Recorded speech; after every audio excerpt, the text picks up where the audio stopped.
Hi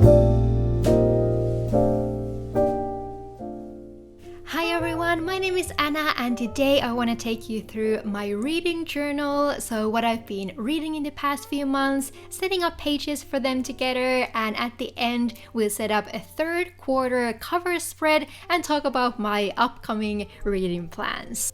I read 4 books in the past 3 months, which isn't much for some. I think people who typically make these videos read a little bit more than me, but to my defense, 3 of the books I read have almost 700 pages. So I'm personally pretty happy with this, even though the overall number doesn't seem like much. We're gonna start once again by talking about Throne of Glass, which is the series that I decided to take up this year. First, something completely unnecessary is that I decided to print out the new covers of these books just because I like these so much more than the old cover pictures, and now I felt like they didn't match the old ones, so I also covered those with the new pictures. I know this is completely silly, but it made me happy, so we'll go with it.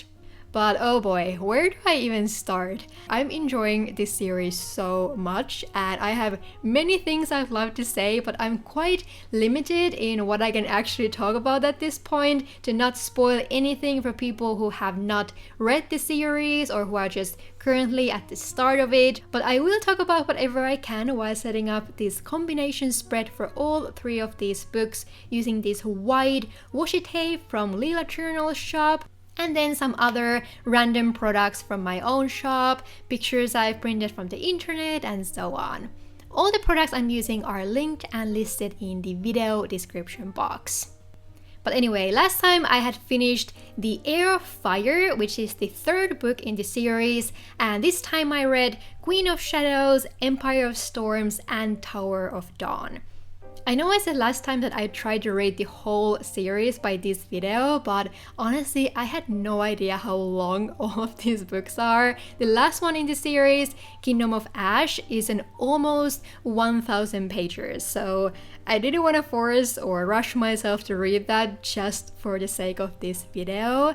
I also feel like I need to be emotionally prepared for that last book, so I will update you on that one next time. But for now, I think I said that Heir of Fire was my favorite in the series, but Queen of Shadows came and hands down topped that. I think Queen of Shadows is the book in this series that made me go, okay, we have arrived, this is getting so good, and I basically couldn't put this down. I think it's the most entertaining in the whole series for me so far. I also feel like the story evolves a lot in Queen of Shadows. It's steamy, it's cunning, and it's just so much fun to read.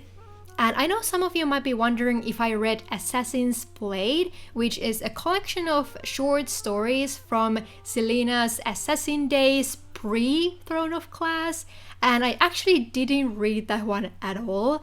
I usually don't read any of the extra novellas in any book series pretty much, and I didn't know that most people recommend you to read them in this series. I think a good place to read Assassin's Blade would be before Queen of Shadows because there are many characters and story around those events. However, I personally never felt like I was lost or confused about anything. Things and characters were always explained in the main storyline, so you don't need to read Assassin's Blade in my opinion, but I'm sure it will give more depth and impact to the reading experience. But then after Queen of Shadows, the story and characters divide. So Empire of Storms follows Selena and her group, and Tower of Dawn follows another set of characters, and both of these stories take place at the same time in 2 different locations. This came to me as quite a surprise. I was confused if Tower of Dawn is actually a main book in the series, or if it's one of those you can kinda skip if you want. But then I stumbled across this tandem reading system that I ended up doing and that I cannot recommend enough. So I read both of these books at the same time, which might seem confusing, but if you Google it, there's a list of exactly how many chapters you need to read from each book before switching and so on. This, in my opinion, worked perfectly. Things that happen in Empire of Storms are often reflected in Tower of Dawn, so everything is still fresh in your mind, and I think these books are just very good contrast in general. I was sure that I'm gonna enjoy Empire of Storms as I did, but Tower of Dawn is the one that positively surprised me. I don't know if I would have been able to take an over 600-page detour after Empire of Storms if I didn't read this at the same time. I was very skeptical that I would enjoy this at all, honestly. But yeah, it completely surprised me, and actually I found myself looking forward to the chapters in this book. I'd say that Tower of Dawn is a story about healing. It feels very sweet and pure compared to Empire of Storms, and I highly recommend you to give it a go, even if you feel skeptical like me. I also saw some people recommending you to read Tower of Dawn before Empire of Storms, but I wouldn't necessarily recommend that. Or at least if you do that, just know that you're gonna get some major spoilers of what happens in Empire of Storms. Also, some people said that they just skipped Tower of Dawn altogether, but in that case, I would imagine that there are quite a few story and character things that you are gonna be confused about. So yeah, honestly, try the tandem read. I don't think you would be disappointed. This spread ended up quite busy, but I still kind of like it. I think the colors went well with all the pictures I printed, and now we can finally move on. So instead of starting the last book in the Throne of Glass series, I decided to go with something quicker. So I chose Recursion, which has been on my reading list since the start of this year. I actually just finished this book for the video. I read it in a few days, and it's quite an unusual genre for me.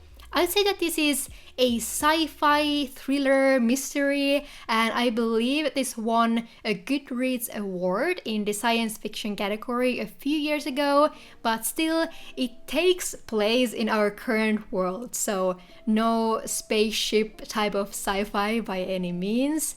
I actually quite like this, especially the beginning is very intriguing. Around halfway through, I remember thinking, how is there still another half to go? But everything just kept getting more and more insane and devastating at the same time. I'm not gonna spoil anything about the plot, but I will say that this is the type of book that makes you think. It proposes quite big philosophical and ethical questions and characters who are on different sides of those conversations. So it is definitely a thought-provoking story that has a deeper meaning, even though it's still a pretty fast-paced mystery at the same time. This is written mostly in present tense, which is not my favorite. I don't know why it's so jarring for me. It shouldn't be a big deal, and I guess it works for this story specifically, but I just prefer the good old past tense if I'm allowed to choose. So, all in all, this was a very good quick read. I definitely recommend this to people who enjoy fast-paced mystery and like to use their brains a bit, but I wouldn't still say that it's my all-time favorite thriller or anything like that. It really was a solid 4 out of 5. I wish I had more books to talk about. This is the problem of reading longer series for me. I just don't have enough time to read much else besides them, but I'm sure that in the next video we have a little bit more to talk about. So now it's time to start setting up the third quarter cover spread, and I wanted to create something very summery. I used these stickers from Charis's shop and some stickers from Lila Journals again. Both of their shops are linked down below and you should definitely check them out. The past few of my quarter covers have been quite busy and heavy with decorations. It's easy to go overboard when you have so many beautiful things to choose from, so this time I really tried to keep this spread at least a little bit more minimal. I always like to start by testing out different layouts. I do this out of the camera too, and then the first layers are usually some colors or text patterns to the background. This time I wanted to create this lace border to the left side and continue with that side decoration with this washi tape by Layla Journals again. And I also picked out some of these green summery pictures that went with this style and colors I had in mind. Then I just started to add layers and small details here and there and glue these different elements to the page. I think this spread ended up maybe a little bit scattered, or maybe the girl stickers I added at the end were a bit too colorful compared to the rest of this spread, but at the same time I really wanted to use them because they're so pretty and fit my image for summer reading perfectly, so I don't really mind. I've actually been quite motivated to read recently, and I found a good routine for it, which is that I've started to read in the mornings. I can usually get somewhere between 30 minutes to 1 hour in, and even a bit more on slower days, and I've been loving that. I usually read right after finishing my morning workout, which feels like a reward for it, and it creates this super slow and cozy morning feeling for me, so I'm excited to keep it up. And then when it comes to reading plans for this season, first of all, I definitely want to read The Kingdom of Ash, so that's gonna be a no-brainer. Then I think I'll actually pick up a non-fiction book after quite a long break. I recently stumbled across this book by Newport called Slow Productivity: The Lost Art of Accomplishment Without Burnout, and I just thought that sounded very interesting. I've seen some videos from him in the past, and he's a guy who talks a lot about digital minimalism and deep work, so that's probably something I'm gonna pick up pretty soon, if not as my next read. Then after finally finishing the Throne of Glass series, I think I want to read a few standalones before jumping into any other series for a while. So a few I have in mind are Blood Over Bright Haven and The Cruel Dark, which both seem to be some sort of fantasy, romance, standalones with high reviews, so very interesting. I actually don't know much about either of them. Then I listed The Far Horizon, which is the last book of a pirate romance series that I've truly enjoyed. And then I did add Close to Home, which is the first book in the D.I. Adam Foley series. I find that you usually don't need to read crime mysteries back to back, so we'll see. I'm also kind of craving for true romantasy. Throne of Glass is too high quality fantasy for me to put it strictly in the romantasy category, so I've been thinking about starting the Flesh and Fire series, which is a spin-off from the Blood and Ash. I loved the first two books in the Blood and Ash series. It's just so fun and entertaining, but it definitely started to fall off in the third book for me, and I haven't even picked up the rest. So I don't know if I would ever get through all the books in this spin-off series either, but maybe the first 2 or 3 might be worth it. Let me know if you've read those and how you feel about them.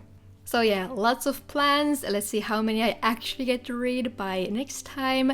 I definitely want to have a little bit more to talk about, so that will be a good motivator for me, and I'll probably choose some shorter books as well. And as always, please let me know your own reading recommendations in the comments, and let me know what you've been reading recently. Do we have any overlap, or do we have a completely different preference in books? Let me know.